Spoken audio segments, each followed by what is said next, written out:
Hello दोस्तों, मैं Ravinder Yadav रविंदरमय channel पर आप लोगों का स्वागत है। आज आप लोगों को पढ़ाएंगे अनुपात, समानीय अनुपात। ठीक है, तो एकदम बेसिक से पढ़ाएंगे, कमज़ोर से कमज़ोर विद्यार्थी जरूर देखें। ठीक है, तो आइए समझाते हैं आप लोगों को। पहले अनुपात समानीय अनुपात का मतलब क्या होता है। ठीक है, तो देखिए अनुपात का अर्थ समझिए इनका।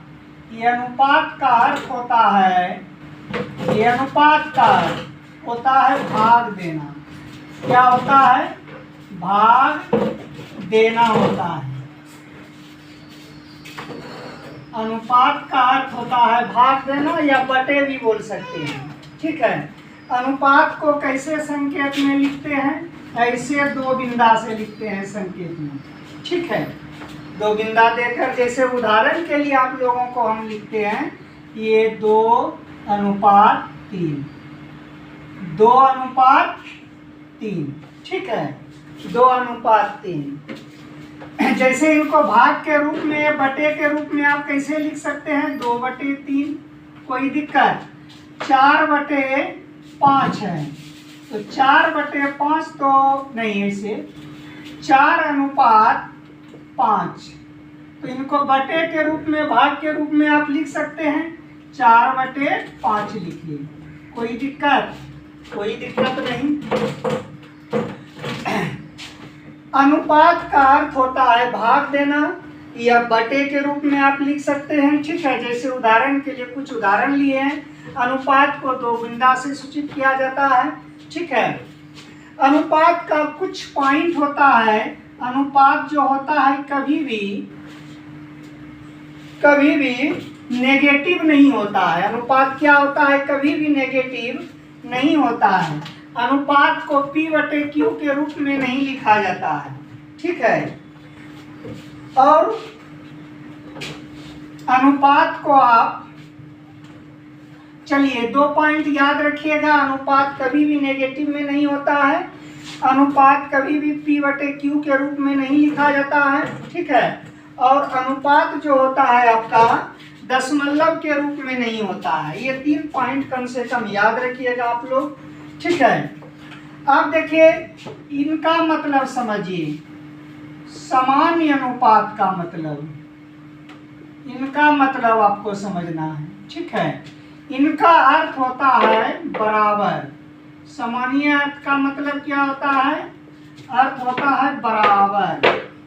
ठीक है, जहां आप सामान्य अनुपात देखिए उसका मतलब होता है बराबर होता है। ठीक है, तो इनको लिखता है कैसे? सामान्य अनुपात को संकेत में इस तरह का 4 बिंदा के रूप में लिखा जाता है। जैसे कुछ हम उदाहरण लेते हैं। A/B, सामान्य अनुपात C/D। राइट, अब A को आप लिख दीजिए A/B। क्यों? क्योंकि अनुपात का अर्थ अभी भाग देना बताए हैं, अभी लिखा हुआ ही है। ठीक है, इनका मतलब क्या होता है? बराबर, तो बराबर लिख दिए। और इनका भी अर्थ आपको होता है भाग के रूप में, भाग दे दीजिए C/D। इतना आप लिख सकते हैं। कोई दिक्कत? जैसे कुछ सवाल हम लेते हैं उदाहरण के लिए। ठीक है,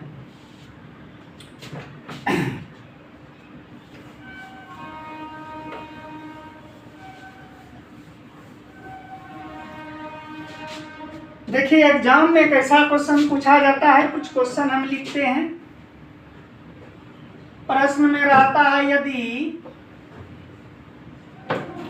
A/B बराबर 2:3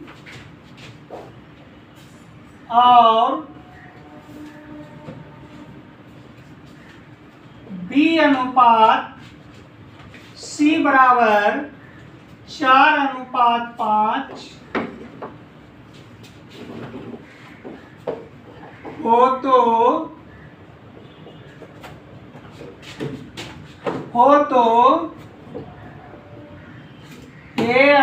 A/B/C बराबर क्या होगा?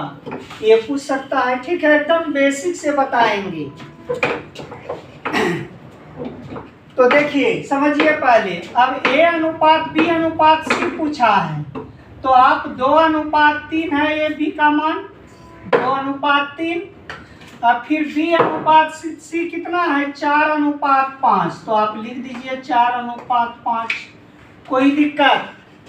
अब देखिए ये दोनों तो आपको B का मान आमने सामने दिख रहा है, लेकिन A का मान और यहाँ C का मान एगो ही है, तो खाली है, यहाँ इनको भर दीजिए। जो आगे पीछे नंबर रहेगा उसी को भर देना है। यहाँ देखिए डैश का खाली स्थान है, तो इनके आगे देखिए कुछ नहीं है, लेकिन पीछे 4 है, तो यहाँ 4 हो जाएगा। किसी को कोई दिक्कत? अब यहाँ देखिए बाद में नहीं है, लेकिन इनके पहले 3 है, तो यहाँ 3। अब सब हो गया आमने सामने, तो गुना करके आप मान ज्ञात कर सकते हैं, किसी को कोई दिक्कत नहीं होगा। 2 × 4 तो 8 हो गया, 3 × 4 तो कितना हो गया, 12, 3 × 5 तो 3 × 5 = 15। कोई दिक्कत? यदि ये कटेगा तो कटाएंगे, नहीं कटेगा तो इतना ही रहने देंगे।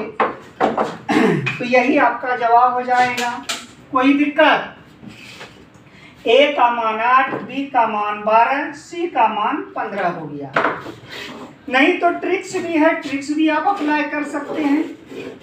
यदि कॉन्सेप्ट आपको अच्छा नहीं लगता, अच्छा तो लगता ही होगा, ठीक है। देख लीजिए A अनुपात B बराबर कितना है, 2:3 है। फिर B अनुपात C बराबर कितना है, 4:5 है। तो आपसे पूछा है क्या प्रश्न में, A अनुपात B अनुपात C बराबर क्या होगा, यही पूछा है। देखिए पहले आप ये सामने वाले को गुना कीजिएगा तो A का मान ज्ञात हो जाएगा। करें गुना, 2 × 4 तो 8। अब B का मान कैसे निकालिएगा, ऐसे क्रॉस गुना करके, ठीक है, ऐसे ऐसे 4 × 3 तो कितना हो जाएगा, 12। फिर आप गुना कर दीजिए ऐसे, कोई दिक्कत? 3 × 4 तो हो जाएगा कितना, 12। तो आपका देखिए जो पहले वाला हल किए हैं कॉन्सेप्ट पर, वही आंसर सेम आया है। चाहे आप कॉन्सेप्ट पर बनाइए और ट्रिक्स पर भी बनाइए।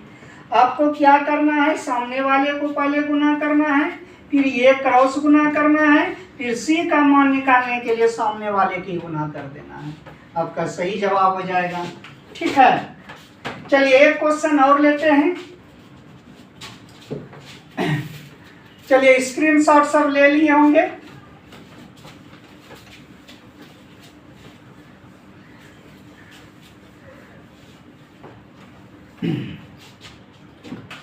अगला प्रश्न, यदि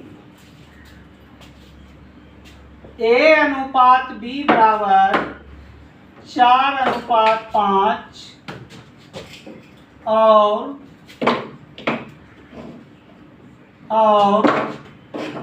5:6 बराबर B अनुपात C बराबर 5:6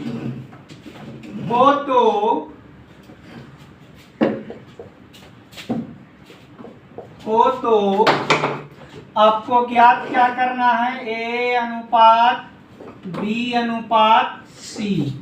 ठीक है, चलिए मान बैठा दीजिए, एकदम सबको समझ में आएगा। A अनुपात B बैठाइए 4:5, B अनुपात C बैठाइए 5:7। ठीक है, अब ये 5 को यहाँ लिखिए, ये 5 को यहाँ लिखिए, कोई दिक्कत? अब सामने सामने वाले को गुना कर दीजिए,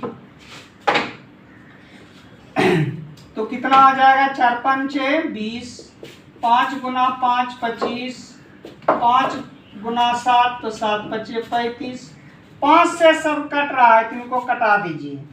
5 से कटेगा ये 4 बार में, 5 से ये कटेगा 5 बार में, 5 से ये कटेगा 7 बार में। तो आपका जवाब क्या हो जाएगा, 4:5:7। कोई दिक्कत?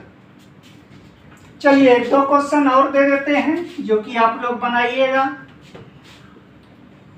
लिखिए, A अनुपात B बराबर 4:2 और B अनुपात C बराबर 4:6, तो आपको बताना है A अनुपात B अनुपात C बराबर कितना होगा।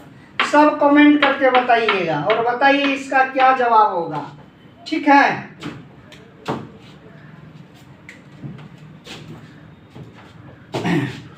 चलिए एक क्वेश्चन और देते हैं जो कि आप लोगों को ही बनाना है।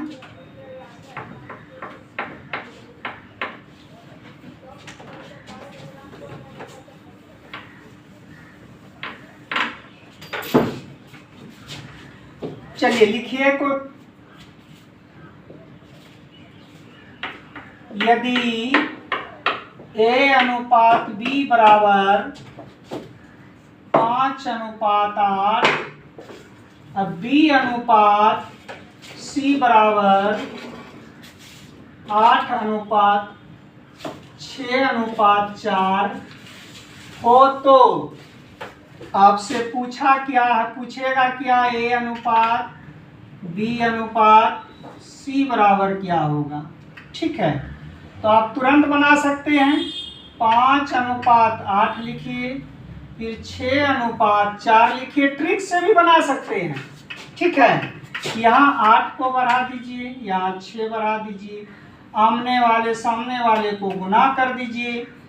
5 गुना 6 तो 6 पंचे 30, 8 गुना 6 तो 6 की 48, 8 गुना 4 तो 8 चौकी 32। देखिए कटेगा, एक ही पहरा से हो रहा है, 2 से सभी में लग रहा है। 2 से कटाइएगा तो ये 15 बार में कटेगा, 2 से कटाइएगा तो ये 24 बार में, या 2 से 16 दूना 32। और किसी से कटेगा जी? नहीं कटेगा। अब इस तरह का कोई भी प्रश्न परीक्षा में आएगा तो आप लोगों से नहीं छूटेगा। ठीक है, चलें टाइप दूसरा स्टार्ट करेंगे अगला वीडियो में। ठीक है, थैंक यू। इसी तरह से मेरे वीडियो को आप लोग देखते रहिए।